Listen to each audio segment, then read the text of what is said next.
Start करते हैं।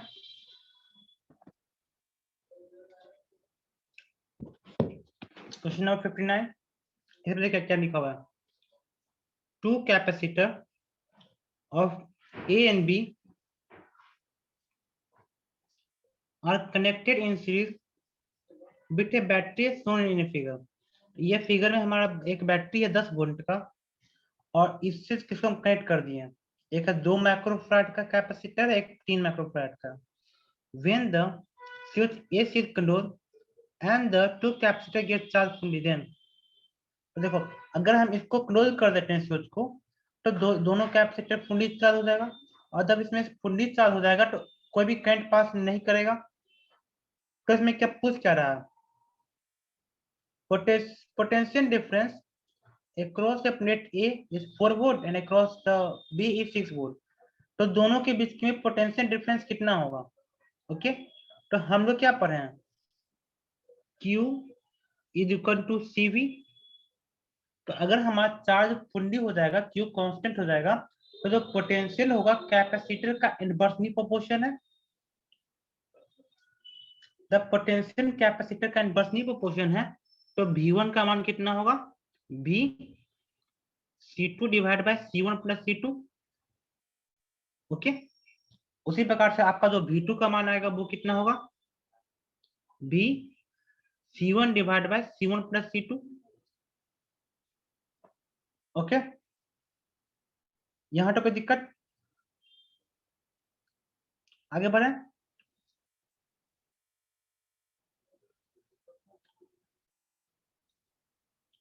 तो यहाँ पे हम क्या लिख सकते हैं,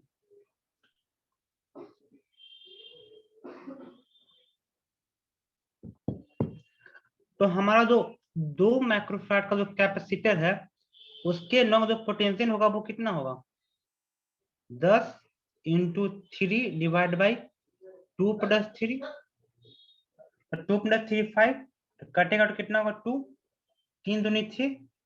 तो ए के लॉन्ग 6 होना चाहिए, मतलब 2 माइक्रोफैराड के लॉन्ग 6 वोल्ट होना चाहिए, और इसके लॉन्ग 4 वोल्ट होना चाहिए। क्योंकि अगर यहाँ पे 6 हो जाएगा तो यहाँ पे कितना होगा, 10 माइनस 6 4, क्योंकि V1 plus V2 is equal to V। दूसरा प्रो, potential along the plate A is 6 volt. A के लॉन्ग 6 वोल्ट होना चाहिए और बी के लॉन्ग 4 वोल्ट होना चाहिए। तो ऑप्शन नंबर 1 जो है इसका, वो सही नहीं है। Okay okay, option number 1 is not correct, but option number 2 जो है हमारा सही लग रहा है। ठीक है, और इसमें क्या पूछ रहा है कि भी तो फुल्ली क्या हो जाता है, ये ऑप्शन नंबर 2 सही है, तो सही है। तो आगे भी आप चेक कर सकते हैं कि इसका एनर्जी का क्या होगा, इलेक्ट्रिकल एनर्जी स्टोर जो होगा वो उसमें क्या होगा, और उसका रेशियो क्या होगा। तो बाद में जब फुल्ली चार्ज हो जाएगा, तब इलेक्ट्रिकल एनर्जी क्या होगा, कैपेसिटर का इनवर्सली प्रोपोर्शन होगा। ओके, जो एनर्जी होगा वो क्या होगा, क्यू स्क्वायर बाय 2C। तो कैपेसिटर का इनवर्सली प्रोपोर्शन होगा। तो दो माइक्रोफैराड और 3 माइक्रोफैराड दोनों का जो रेशियो होगा वो कितना होगा, 3/2। ओके, तो एनर्जी स्टोर है कैपेसिटर ए एंड बी कितना होगा, 3:2 होगा, और इसमें कितना दिया, 2:3। तो एक कभी हो सकता है, नहीं हो सकता। ओके,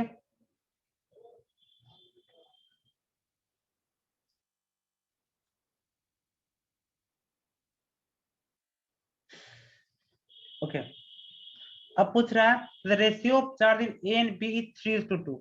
ए और बी में तो चार्ज का रेशियो कितना होगा, 3:2 का होगा। तो सीरीज में तो चार्ज कांस्टेंट ना होता है दी, तो इसमें रेशियो किसका 1:1 ना होना चाहिए।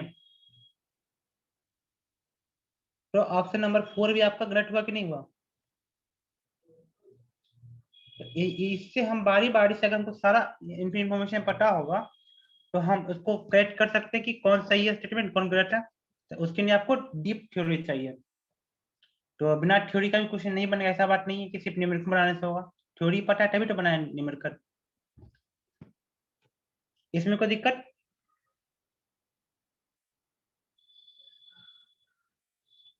क्वेश्चन 59 में कोई दिक्कत।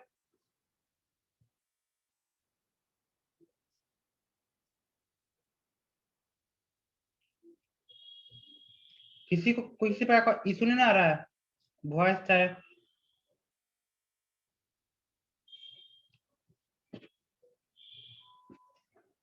60 में आते हैं अपूर्व समझ आ रहा है हेमंत 16 जो क्या है an automobile spring extends 0.2 meter for 5000 newton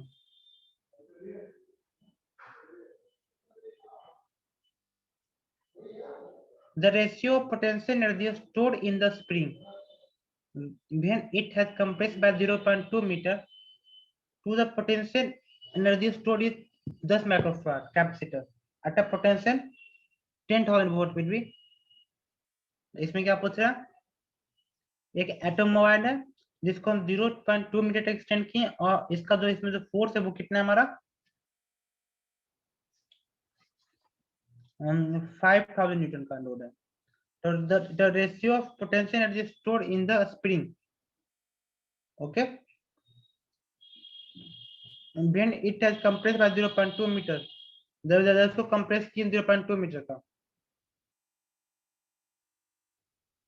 okay और उसमें एक 10 माइक्रोफैराड का कैपेसिटर है और 10 वोल्ट का बैटरी है तो देखो इसमें दो टाइप का एनर्जी है एक है इसमें जो है इलेक्ट्रोस्टैटिक एनर्जी हुआ और ये और एक इसके अंदर है मैकेनिकल एनर्जी तो मैकेनिकल एनर्जी है तो इसमें फोर्स है और डिस्टेंस है तो इसका कितना होगा तो इलास्टिक पोटेंशियल एनर्जी जो होता है वो कितना होता है हाफ के एक्स स्क्वायर तो इसमें जो है कंप्रेशन हुआ वो कितना हुआ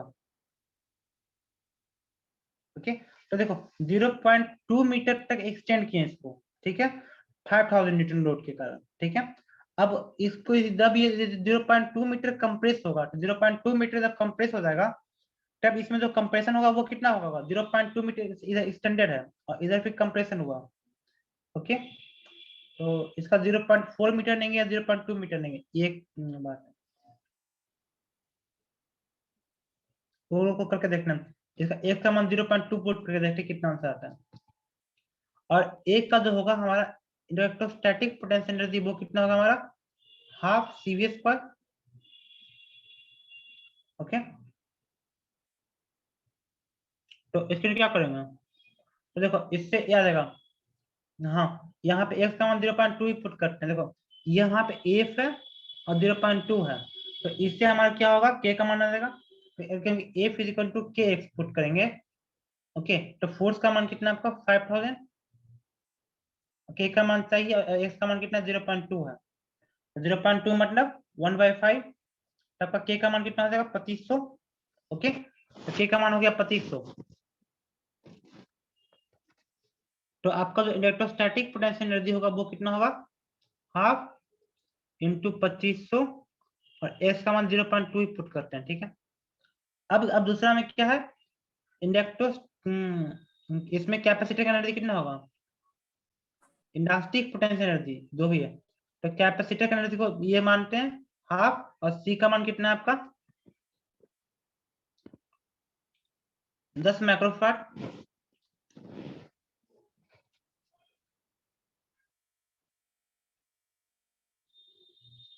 और आपका जो भी का मान है वो कितना दिया हुआ है 10,000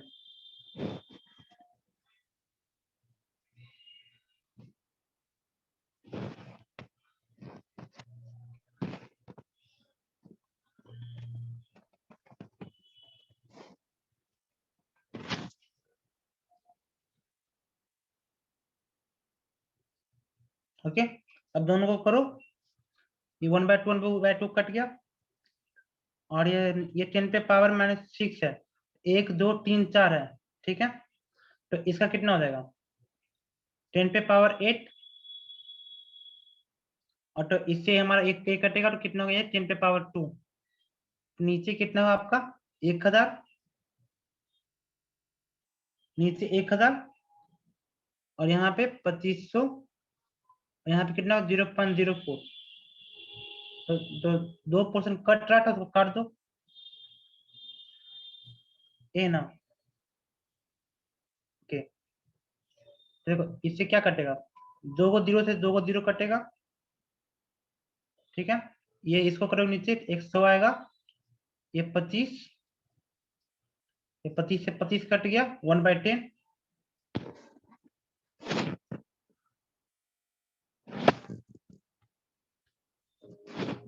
क्या हो गया,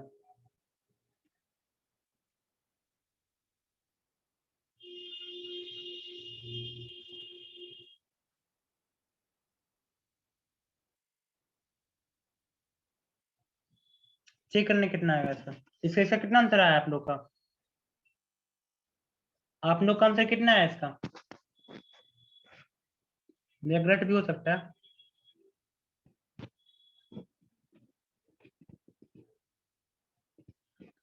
शायद ऐसे मिस्टेक हो, इस चीज को इसको सॉल्व करके बताइएगा कि कितना आंसर आ रहा है। मेरा हो सके यहाँ पे कहीं पे मिस्टेक हुआ होगा। 61 पे आते हैं। The charge on each capacitor shown in a figure and the potential difference across them will be respectively. Okay इसमें क्या पूछा, चार्ज बटा प्रत्येक कैपेसिटर में कितना होगा, ओके C1 C2 C3 में, और उसका पोटेंशियल कितना होगा, ठीक है। तो इसको कैसे सॉल्व करेंगे, चार्ज कितना होगा, तो देखो, तो सबसे पहले हम नेट चार्ज निकाल लेते हैं कितना होता है, या फिर पोटेंशियल निकाल लेते हैं सबके बीच में कितना होता है, ठीक है। इसको बनाने का बहुत सारा तरीका है। तो देखो, या फिर हम ये करें कि हम यहाँ पे V1 निकाल लें और यहाँ पे हम V2 निकाल लें, कर सकते हैं ना। तो देखो, पैरेलल में कैपेसिटर क्या होता है, ऐड हो जाता है, 4 + 2 कितना हो जाएगा, 6। ओके, तो देखो ये पोर्शन हुआ और ये पोर्शन हुआ, तो एक का 6 एक का 3 है, तो पोटेंशियल जो होगा 3 माइक्रोफारड का वो कितना होगा आपका, 120 इंटू 6 डिवाइड बाई 9। ओके, कोई दिक्कत, तो यहाँ पे जो है उसका मान कितना रहेगा, 3 दूनी 6, 3 तिया 9, 3 छक्का 12, 40, 40 दूना 80। ओके, तो हमारा जो है 3 माइक्रोफारड का कितना होगा, 80 वोल्ट, और फिर इसका कितना होगा, 40 वोल्ट। ओके, तो देखो C2 और C3 का कितना हो गया, 40 वोल्ट 40 वोल्ट, और C1 का कितना होगा, 80 वोल्ट होगा। और कोई ऑप्शन है क्या, नहीं है, ऐसा कोई ऑप्शन मिल रहा है, नहीं मिल रहा है, तो हमारा कौन सा होगा, ऑप्शन नंबर 1। ऐसे ही मार दिए पोटेंशियल निकाल करके। अब चार्ज निकालना होगा, तो चार्ज निकाल लेंगे, Q इक्वल टू CV से, वो आप निकाल लीजिएगा, हम मेरा ऐसे ही बन गया। सुनाया कि how to eliminate the option,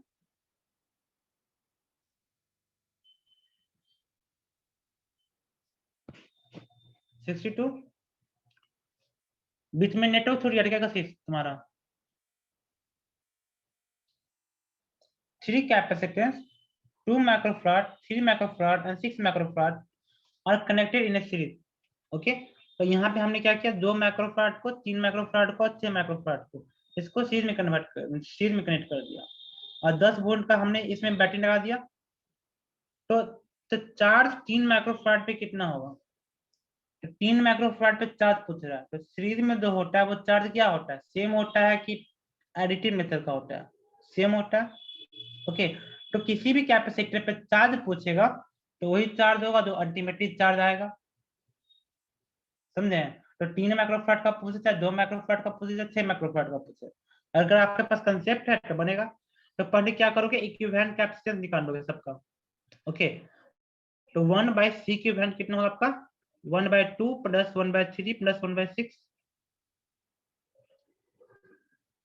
2 × 6, 3 दूनी 6, 6 का 6, 3 2 5 1 6, तो आपका इक्विवेलेंट कैपेसिटेंस कितना आ गया, 1, और Q इक्वल टू CV,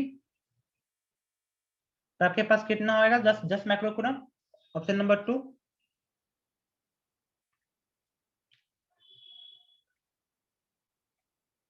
इसमें किसी को दिक्कत,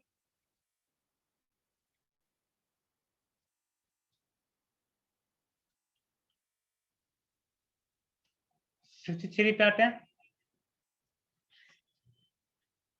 Two charged spheres having radii A and B are joined with a wire, then the ratio of electric field EA and EB on their respective surface. Okay, उसके respective surface पे हमारा electric field का मान कितना होगा जब दोनों को कनेक्ट कर दिए।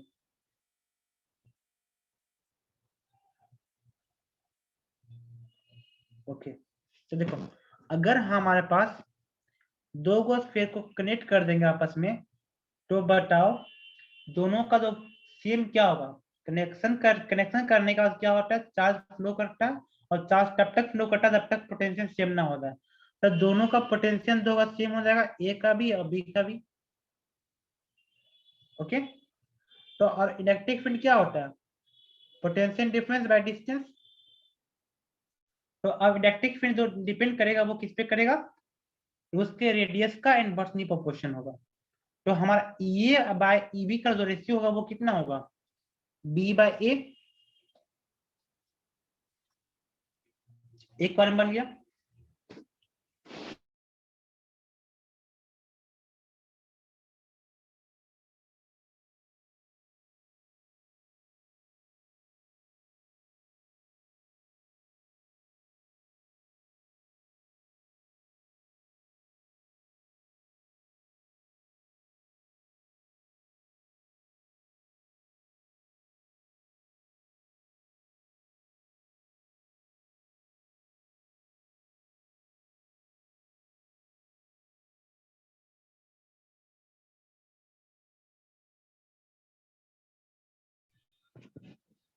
एक मिनट,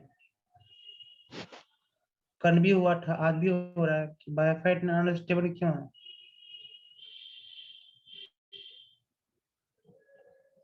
अब ओके है क्या,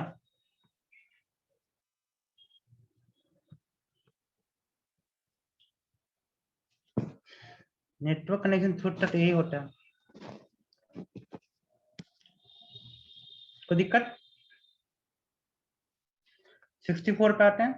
64 पे क्या है, इस solid conducting sphere of radii r1 is surrounded by another concentric photo conducting sphere of radius r2. The capacitance of the assembly is proportional to,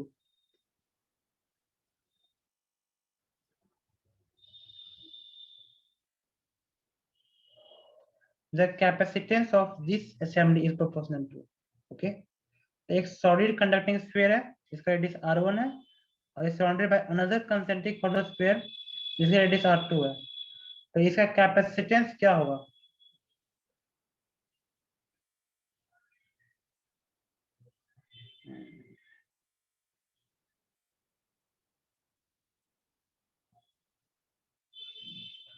तो इसमें ऐसा कुछ बताया है कि अर्थिंग किसको किए हैं, ऐसा कुछ नहीं बताया कि अर्थिंग किसको किए हैं, और चार्ज किसको दिए हैं, ये भी नहीं बताया। तो इसका कैपेसिटेंस का क्या रेशियो होगा। ओके, मतलब एक तो आप कंसेंट्रिक स्फीयर है, एक का रेडियस r1 है और दूसरे का रेडियस r2 है। ओके, और तो कैपेसिटेंस क्या होगा इसका, तो देखो सबसे पहले आप रूल आउट कर सकते हैं, क्योंकि कैपेसिटेंस का मान कितना होता है generally 4 pi epsilon naught R. तब देखो यह दोनों पोर्शन तो नहीं हो सकता, यह दोनों पोर्शन तो कभी नहीं हो सकता। ओके, क्योंकि इसमें जो है रेडियस का रेशियो नहीं है, इसमें रेडियस का डायमेंशन नहीं है। अब दो भी होगा, थर्ड या फोर्थ हो सकता है। डायमेंशन से पता किए कि फर्स्ट और सेकेंड तो कभी नहीं होगा, क्योंकि वो रेडियस का इनवर्सली प्रोपोर्शन होगा उसका डायमेंशन 1 और 2 का। अब दो भी होगा, 3 और 4 का होगा। ओके, तो कैपेसिटेंस के बारे में क्या पता है, Q बाई V, दोनों के बीच के पोटेंशियल डिफरेंस जितना भी होगा।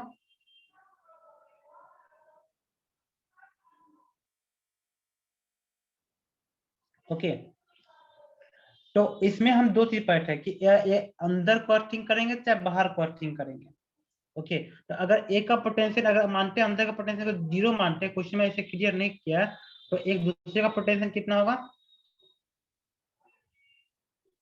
तो वो अगर बाहर को अर्थिंग करते हैं, ठीक है, अर्थिंग मैंने किया बाहर को, तो बाहर का पोटेंशियल 0, तो अंदर का पोटेंशियल होगा वो कितना होगा आपका,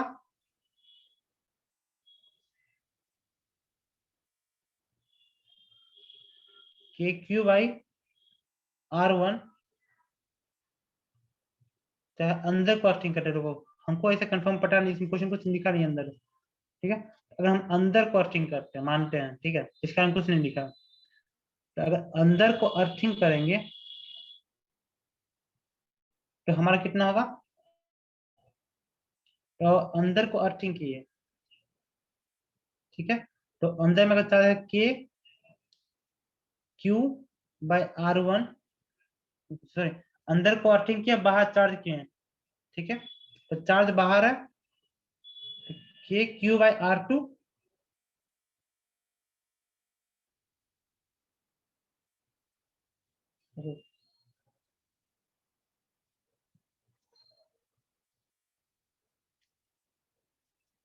इसका हम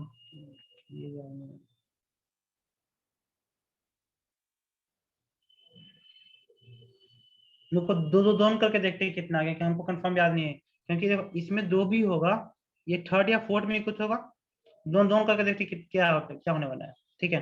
तो देखो बाहर चार्ज दिए, बाहर चार्ज दिए, और अंदर अर्थिंग किए, तो अगर अंदर अर्थिंग करते हैं तो क्या होता है, हमारा अंदर का पोटेंशियल 0 होगा, तो अंदर का पोटेंशियल जो हुआ 0 होगा, तो उसका मान कितना होगा, तो बाहर चार्ज कितना है, KQ/,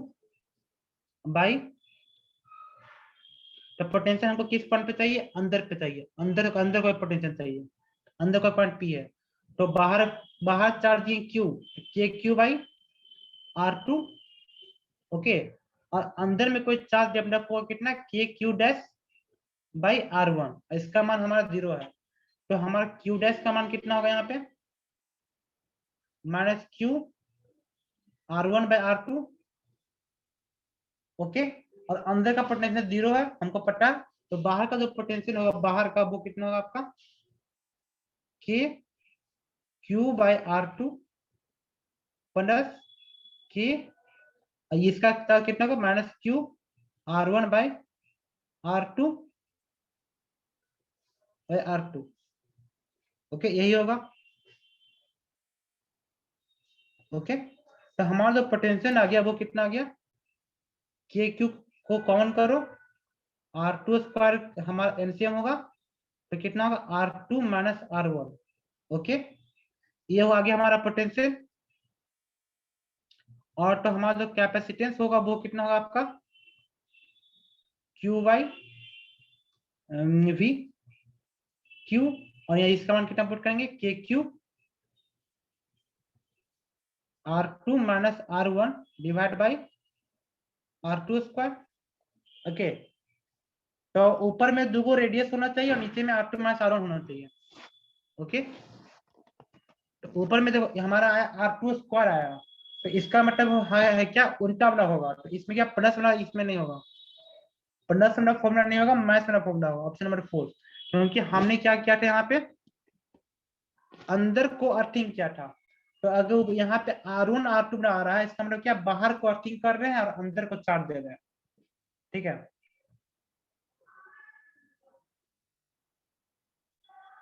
और क्या, और तो ऐसा कोई कंसेप्ट नहीं है। 64 का कौन सा हुआ, ऑप्शन नंबर 4, 65 पे आते हैं, two spherical conductor A and B of radius A and B, okay, B is greater than A are placed in air concentrically, B is given a charge plus Q, देखो यहाँ पे साफ साफ कह दिया कि B को चार्ज दिए हैं, ठीक है, तो B को चार्ज दिए हैं, और जो है तो बताइए कि, और A को ग्राउंडेड कर दिए हैं, अंदर अंदर ग्राउंड किए हैं और B को चार्ज दिए हैं, तो इक्विवेलेंट कैपेसिटेंस कितना होगा हमारा, ओके, तो हमने अभी अभी क्या सीखा, अंदर बाहर चार्ज दिए हैं, अंदर अर्थ किए, तो बाहर चार्ज दिए अंदर अर्थ किए, तो हमारे इसमें कितना था, R2², तो यहाँ पे हमारा कितना होगा, B² डिवाइड बाय B - से, अभी अभी निकालें इसको, तो पीछे निकाले हैं, वही ना है, तो ऊपर में होगा बी स्क्वायर और नीचे में होगा B minus A. Option number 4।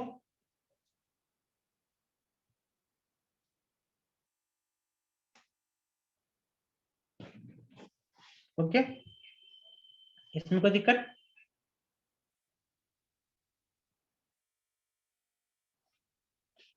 Six पे आते हैं। 66 पे क्या है हमारा? The time constant of RC. तो देखो, एक होता है इंडक्शन का और एक होता है रेजिस्टेंस का। तो है इंडक्शन रेजिस्टेंस नाम है, जो टाइम कांस्टेंट होता है टाउ, वो होता है क्या, लेफ्ट बाय राइट। और जो आरसी का होता है वो कितना होता है, आरसी। ओके, तो रेजिस्टेंस और कैपेसिटेंस का टाइम कांस्टेंट होता है आरसी, और जो होता है इसका होता है लेफ्ट बाय राइट। तो हमारा कौन सा होगा, आरसी। तो time constant of RC circuit कितना होगा हमारा, आरसी। और इसका कितना होगा, left in induction by resistance.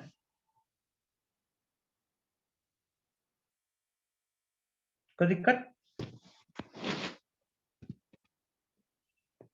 Question number 67 पे आते हैं। इसमें क्या, energy per unit volume for a capacitor having area A and separation between them is D at a potential V is given by। Okay, तो देखो energy per unit volume क्या होता है आपका, इसका मान होता है half epsilon not E square. ये है आपका energy per unit volume. Okay, तो इलेक्ट्रिक फील्ड का मान कितना होता है, पोटेंशियल डिफरेंस बाय डी। तो इसका मान पुट करेंगे तो हमारा मान कितना आएगा,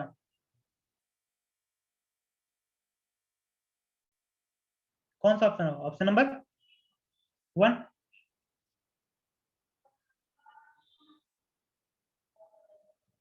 ओके,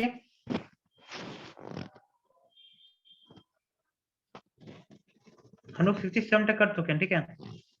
अब इसमें कितना क्वेश्चन बचा, 68, 69, 70, 80। ओके,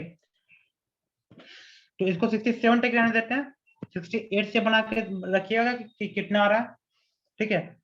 68 से लेके 80 तक बनाइएगा कि 80 तक में कितना आपका ग्रेट हुआ। फिर उसके बाद हम कल डिस्कस करते हैं इसके बारे में।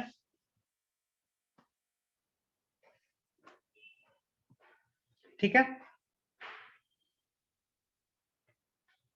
बन जाएगा ना?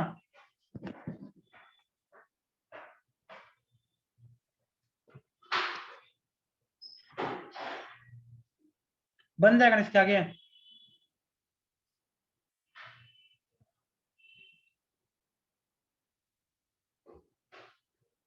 और कितना क्वेश्चन, 3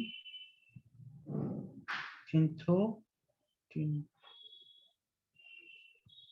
10 क्वेश्चन से ऊपर आज हो ही गया। ओके, बाकी क्वेश्चन करते हैं, आखिर इतना रन देते हैं।